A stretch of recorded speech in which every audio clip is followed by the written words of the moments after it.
Welcome back. ಇವತ್ತಿನ local ಮಾತಿನಲ್ಲಿ ಕಾವೇರಿ ಜಲಾನಯನ ಭಾಗದ ರೈತರ ಅಳಲು.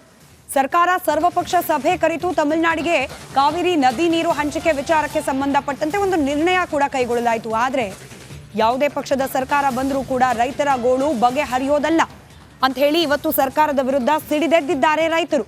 ಮೊದಲು ಕಾವೇರಿ ನೀರಿನ ತಗಾದೆಯನ್ನ ಬಗೆಹರಿಸಿ ನಂತರದಲ್ಲಿ ಜಿಲ್ಲೆಗೆ ಬನ್ನಿ ಅಂತ ಹೇಳಿ ರೈತರು ಆಕ್ರೋಶ ವ್ಯಕ್ತಪಡಿಸಿದ್ದಾರೆ.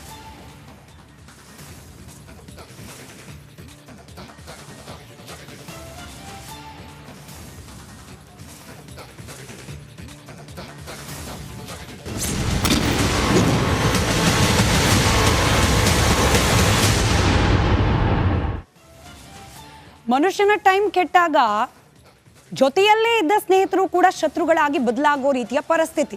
ಅದರಲ್ಲೂ ದರ್ಶನ್ ಎಷ್ಟೋ ಮಂದಿ ರಾಜಕಾರಣಿಗಳಿಗೆ ಚುನಾವಣೆ ಸಂದರ್ಭದಲ್ಲಿ ಕ್ಯಾಂಪೇನ್ ಮಾಡಿದ್ರು, ಅವರಿಂದ ಸಹಾಯವನ್ನ ಪಡ್ಕೊಂಡ ರಾಜಕಾರಣಿಗಳು ಕೂಡ ಇದ್ದಾರೆ. ಆದರೆ ದರ್ಶನ್ಗೀಗ ಬ್ಯಾಡ್ ಟೈಮ್, ಜೈಲು ಪಾಲಾಗಿದ್ದಾರೆ ದರ್ಶನ್. ಅವರ ಸಹಾಯಕ್ಕೆ ನೇರವಾಗಿ ಯಾವುದೇ ರಾಜಕೀಯ ಮುಖಂಡರು ಬರ್ತಿಲ್ಲ ಅನ್ನೋ ಸುದ್ದಿ. ಇದಕ್ಕೆ ಸಂಬಂಧಪಟ್ಟಂತೆ ಒಂದು ವರದಿ ನಿಮ್ಮ ಮುಂದೆ.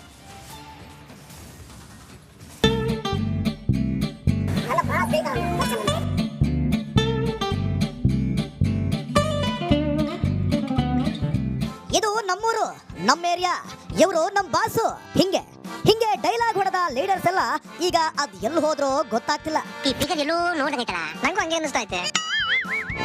ಸ್ಯಾಂಡಲ್ವುಡ್ ಸುಲ್ತಾನ್ ಆಗಿ ಮೆರೆದಾಡಿದ ಆಕ್ಟರ್ ಈಗ ಜೈಲು ಹಕ್ಕಿಯಾಗಿದ್ದಾನೆ. ಇನ್ನೊಂದ್ ಕಡೆ ಆತನನ್ನ ಹೊತ್ಕೊಂಡು ಮೆರೆಸಿದ್ದ ಆಪ್ತರೆಲ್ಲ ಗಪ್ಚುಪ್ಪಾಗಿದ್ದು ನಡುವೆ ಅಂತರವಿರಲಿ ಅನ್ನೋ ರಾಗ ಹಾಡ್ತಿದ್ದಾರೆ. ಪರಪ್ಪನ ಅಗ್ರಹಾರದಲ್ಲಿ ದಚ್ಚು ಮುದ್ದೆ ಮುರಿಯೋಕೆ ಶುರು ಮಾಡಿ 25 ದಿನ ಆಯ್ತು. ಅಂದಿನಿಂದ ಎಂದಿನವರೆಗೂ ಆಪ್ತ ಇರಿಸಿಕೊಂಡ ಒಬ್ಬನೇ ಒಬ್ಬ ರಾಜಕಾರಣಿ ಜೈಲಿನತ್ತ ಮಕಾನೂ ಹಾಕಿಲ್ಲ. ಬೆಂಗಳೂರಿನಲ್ಲಿದ್ರು ದರ್ಶನ್ ಭೇಟಿಗೆ ಮನಸ್ಸೇ ಮಾಡ್ತಿಲ್ಲ.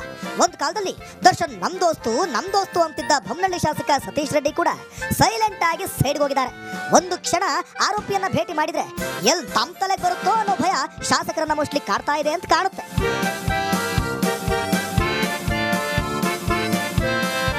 ಒಟ್ಟಲ್ಲಿ ಚೆನ್ನಾಗಿದ್ರೆ ಎಲ್ಲ ನಮ್ಮವರು, ಟೈಮ್ ಕೆಟ್ರೆ ನಮ್ಮವರೇ ಹೊರಗಿನವರು ಅನ್ನೋ ಮಾತು ದಚ್ಚು ಇರೋ ಈ ಪರಿಸ್ಥಿತಿಗೆ best example. Bureau report, republic Kannada. ಮತ್ತೊಂದು ನಮ್ಮ ಎಕ್ಸ್ಕ್ಲೂಸಿವ್ ಸುದ್ದಿ ಕಡೆ ಗಮನ ಕೊಡೋಣ. ಕಾಂಗ್ರೆಸ್ ಶಾಸಕ ದದ್ದಲ್ ಇವತ್ತು ಇದ್ದಕ್ಕಿದ್ದ ಹಾಗೆ ವಿಧಾನಸೌಧದ ಆವರಣದಲ್ಲಿ ಪ್ರತ್ಯಕ್ಷರಾಗ್ಬಿಟ್ರು. ಬೆಳಗ್ಗಿನಿಂದಲೂ ಕೂಡ ಇದ್ದ ಪ್ರಶ್ನೆ ಒಂದೇ, SIT ಮುಂದೆ ಹಾಜರಾಗ್ತಾರಾ, ಇಡಿ ಮುಂದೆ ಹಾಜರಾಗ್ತಾರಾ ದದ್ದಲ್ ಅಂತ ಹೇಳಿ. ಆದ್ರೆ ನೇರವಾಗಿ ಕಲಾಪದಲ್ಲಿ ಹಾಜರಾಗ್ಲಿಕ್ಕೆ ಬಂದ್ರು ಕಾಂಗ್ರೆಸ್ ಶಾಸಕ ಬಸನಗೌಡ ದದ್ದಲ್. ಹಾಗಾದ್ರೆ ಬಂಧನದ ಭೀತಿಯಿಂದ ಪಾರಾಗ್ಬಿಟ್ರ? SIT ಇಡಿ ನೋಟಿಸ್ ಮಧ್ಯೆ ದದ್ದಲ್ ಕಲಾಪದ ಸಂದರ್ಭದಲ್ಲಿ ಪ್ರತ್ಯಕ್ಷರಾಗಿದ್ದು ಇದೀಗ ಅಚ್ಚರಿಗೆ ಕಾರಣವಾಗ್ತಾ ಇದೆ. 10 ದಿನ ಅರೆಸ್ಟ್ ಆಗೋದಿಲ್ವಾ ಶಾಸಕ ದದ್ದಲ್ ಅನ್ನೋ ಅನುಮಾನ. ಸದ್ಯಕ್ಕೆ ನಿರಾಳರಾಗಿರೋದಕ್ಕೆ ಕಾರಣವೇನು ಅನ್ನೋದಕ್ಕೆ ಒಂದಷ್ಟು ಅಂಶಗಳು ರಿಪಬ್ಲಿಕ್ ಕನ್ನಡಕ್ಕೆ ಲಭ್ಯವಾಗಿದೆ.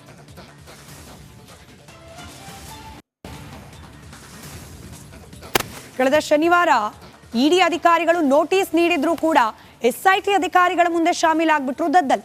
ಅಲ್ಲಿಂದ SIT ತನಿಖೆಯನ್ನ ಮುಗಿಸಿ ಹೊರಬಂದವರು ಎಲ್ಲಿ ಹೋದ್ರು ಅಂತ ಹೇಳಿ ಅಡ್ರೆಸ್ ಇರಲಿಲ್ಲ. ನಿನ್ನೆ ಇಡೀ ದಿನ ಆಪ್ತರ ಕಾರ್ ಹತ್ತಿದ್ದನ್ನ ಹೊರತುಪಡಿಸಿದ್ರೆ ದದ್ದಲ್ ಅಕ್ಷರಶಃ ನಾಪತ್ತೆಯಾಗಿದ್ರು. ಹೀಗೆ ನಾಪತ್ತೆಯಾಗಿದ್ದ ದದ್ದಲ್ ದಿಢೀರ್ ಅಂತ ಹೇಳಿ ಇವತ್ತು ವಿಧಾನಸೌಧದ ಆವರಣದಲ್ಲಿ ಪ್ರತ್ಯಕ್ಷರಾದ್ರು. SIT ವಿಚಾರಣೆಗೆ ಹೋಗ್ತಾರಾ, ಇಡಿ ವಿಚಾರಣೆಗೆ ಹಾಜರಾಗ್ತಾರಾ ಅನ್ನೋ ಅನುಮಾನದ ನಡುವೆಯೇ ಬಸನಗೌಡ ದದ್ದಲ್ ಅವರ ಈ ನಡೆ ಕುತೂಹಲಕ್ಕೆ ಕಾರಣವಾಯಿತು. SIT ವಿಚಾರಣೆ ಮುಗಿದ ಬೆನ್ನಲ್ಲೇ 2 ದಿನ ನಾಪತ್ತೆಯಾಗಿದ್ರು ದದ್ದಲ್. ಇಡಿ ವಿಚಾರಣೆಗೆ ಹಾಜರಾಗದೆ ಶಾಸಕ ದದ್ದಲ್ ಓಡಾಡ್ತಿದ್ದಾರೆ. ಇನ್ ಕೇಸ್ ವಿಚಾರಣೆಗೆ ಹೋಗ್ಬಿಟ್ರೆ ಬಂಧನ ಮಾಡಿಬಿಡಬಹುದು ಅನ್ನೋ ಭೀತಿ ಇದೆ. ಇಡಿಗೆ ಹೋಲಿಸಿದ್ರೆ SIT ಎದುರು ಹಾಜರಾಗೋದೇ ಉತ್ತಮ ಅನ್ನೋ ರೀತಿಯಲ್ಲಿ ಅವರು ಮನಗಂಡಂತಿದೆ. ಹೀಗಾಗಿ ಇಡಿ ನೋಟಿಸ್ ಕೊಟ್ಟಿದ್ರು ಕೂಡ SIT ತನಿಖೆಗೆ ಹಾಜರಾಗಿದ್ರು ಶನಿವಾರ.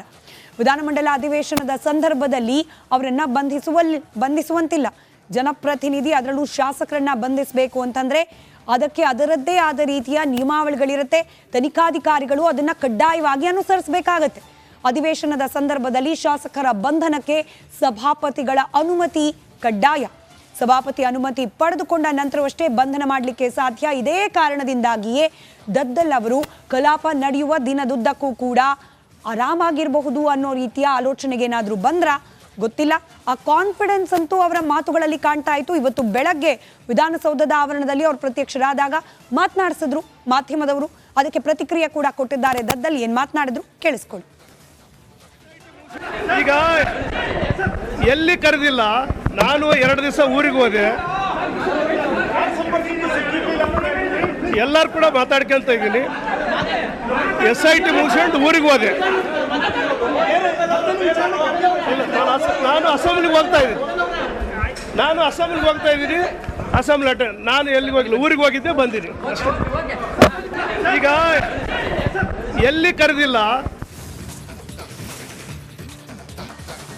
ದದ್ದಲ್ ಅವ್ರ ಬಗ್ಗೆ ಹೇಳಿದ್ಮೇಲೆ ನಾಗೇಂದ್ರ ಅವ್ರ ಕತೆ ಏನಾಯ್ತು ಹೇಳಲೇಬೇಕಲ್ಲ. ನಾಗೇಂದ್ರ ಅವರಿಗೆ ಇಡಿಯಿಂದ ಪ್ರಶ್ನೆಗಳ ಸುರಿಮಳೆ. ಬೆಳಗ್ಗೆ 11 ಗಂಟೆಯಿಂದ ಮಾಜಿ ಸಚಿವರನ್ನ ಡ್ರಿಲ್ ಮಾಡಲಾಗ್ತಾ ಇದೆ. ವಾಲ್ಮೀಕಿ ನಿಗಮದ ಭ್ರಷ್ಟಾಚಾರ ವಿಚಾರಕ್ಕೆ ಸಂಬಂಧಪಟ್ಟಂತೆ ಫೇಕ್ ಅಕೌಂಟ್ಗಳ ಬಗ್ಗೆ ಇಡಿಗೆ ಕೆಲ ದಾಖಲೆಗಳು ಲಭ್ಯವಾಗಿದೆಯಂತೆ. ಇದರಿಂದ ಆ ಬಗ್ಗೆ ವಿಚಾರಣೆಯನ್ನ ಮಾಡ್ತಾ ಇದ್ದಾರೆ ಇಡಿ ಅಧಿಕಾರಿಗಳು. ಫೇಕ್ ಅಕೌಂಟ್ ಬಗ್ಗೆ ಉತ್ತರ ಕೊಡ್ಲಿಕ್ಕೆ ಒದ್ದಾಡ್ತಿದ್ದಾರಾ ನಾಗೇಂದ್ರ ಅವರು? ಸದ್ಯಕ್ಕಿರುವ ಅನುಮಾನ ಇದು.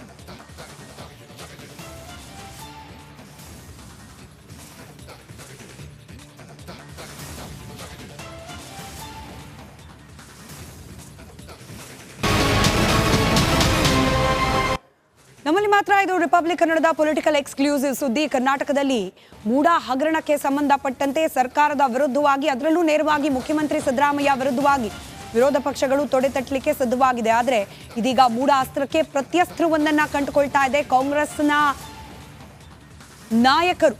ಮೂಡಾ ವರ್ಸಸ್ ಬಿಡದಿ ತೋಟ ಅನ್ನೋ ವಾತಾವರಣವನ್ನ ನಿರ್ಮಿಸಲಿಕ್ಕೆ ಮುಂದಾಗ್ತಿದ್ದಾರೆ ಕೈ ನಾಯಕರು. ರಾಜ್ಯದಲ್ಲಿ ಆ ಮೂಲಕ ದ್ವೇಷದ ರಾಜಕಾರಣ ಶುರುವಾಯ್ತಾ? ನೀವು ನಮ್ಮದು ಒಂದು ಹಗರಣ ಹೇಳಿದ್ರೆ ನಾವು ನಿಮ್ಮದು ಒಂದು ಹಗರಣವನ್ನ ಬಯಲಿಗೆ ಎಳಿತೇವೆ ಅನ್ನೋ ರೀತಿಯ ವಾತಾವರಣ ನಿರ್ಮಾಣವಾದಂತೆ ಕಾಣ್ತಾ ಇದೆ. ಸರ್ಕಾರಕ್ಕೆ ಕೇಂದ್ರ ಸಚಿವರೇ ಟಾರ್ಗೆಟ್ ಆಗಿ ಹೋದ್ರ, ಕುಮಾರಸ್ವಾಮಿ ಅವರೇ ಟಾರ್ಗೆಟ್ ಆದ್ರ ಅನ್ನೋ ಅನುಮಾನ. ಹಾಗಾದ್ರೆ ಏನಿದು ಮೂಡಾ ಸೈಟ್ ವರ್ಸಸ್ ಬಿಡದಿ ತೋಟ? ಗಮನಿಸ್ತಾ ಹೋಗೋಣ. ನಾವು ಈಗಷ್ಟೇ ಹೇಳ್ತಾ ಇದ್ವಿ, ಬಿಜೆಪಿ ವಿರೋಧ ಪಕ್ಷವಾಗಿ ಗಟ್ಟಿ ಧ್ವನಿಯಲ್ಲಿ ಮಾತನಾಡೋದ್ರಲ್ಲಿ ವಿಫಲವಾಗ್ತಾ ಇದೆ. ಇನ್ಫ್ಯಾಕ್ಟ್ ಸರ್ಕಾರ ರಚನೆ ಆದಾಗ್ಲಿಂದ ಕೂಡ ಅಸಲಿ ವಿರೋಧ ಪಕ್ಷದ ನಾಯಕನ ರೀತಿಯಲ್ಲಿ ಮಾತನಾಡ್ತಾ ಇರೋದು ಕುಮಾರಸ್ವಾಮಿ. ಇದೀಗ ಕೇಂದ್ರ ಸಚಿವರು ಬೇರೆ.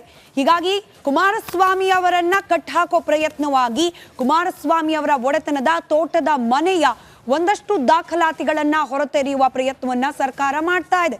HD ಕುಮಾರಸ್ವಾಮಿ ಅವರಿಗೆ ಕೌಂಟರ್ ಅಟ್ಯಾಕ್ ಮಾಡಲಿಕ್ಕೆ ಸರ್ಕಾರ ಸಿದ್ಧವಾಗ್ತಾ ಇದೆ. ಬಿಡದಿ ತೋಟದ ಜಮೀನಿನ ದಾಖಲೆಗಳ ಪರಿಶೀಲನೆಗೆ ಇದೀಗ ಕಾಂಗ್ರೆಸ್ನ ಕೆಲ ನಾಯಕರು ಮುಂದಾಗಿದ್ದಾರೆ ಅನ್ನೋ ಮಾಹಿತಿ. ಇಡೀ ಬಿಡದಿ ತೋಟದ ಅಷ್ಟು ದಾಖಲೆಗಳನ್ನ ಕಲೆ ಹಾಕ್ತಾ ಇದೆ ಸರ್ಕಾರ.